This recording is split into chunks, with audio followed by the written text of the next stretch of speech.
I get asked all the time, what is the difference between reasonable suspicion and probable cause? Reasonable suspicion is basically a reasonable belief that a crime or criminal activity is afoot. You look at it from the officer's point of view based on his training and experience. It can't be a mere hunch or a guess.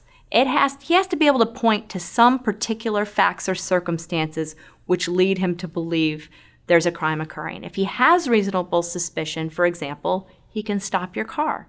So if he sees your car weaving erratically back and forth on the highway, if he sees you stopped at a stoplight and when it turns green, maybe you don't start for 20 seconds.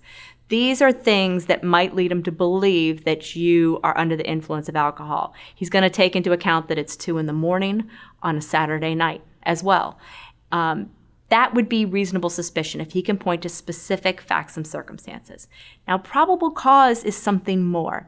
Probable cause is really the officer has evidence that a crime has been committed. So you need probable cause. An officer needs probable cause if they want to obtain a search warrant, if they want to arrest you. So in our DUI hypothetical, before he can arrest you properly, he has to have a good reason to stop you, reasonable suspicion. And then if you've given the officer evidence against yourself, you've done his little monkey test and you can't hold your foot up for 30 seconds and you can't walk a straight line. And most importantly, if you blow into a breath machine called a PBT or preliminary breath test and you blow over a .08, that gives him probable cause to arrest you.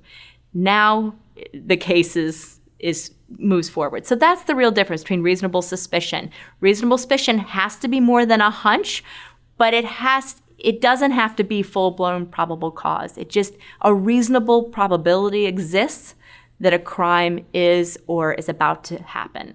Whereas probable cause, they really have a little bit more. They actually have evidence that leads them to believe a crime has happened.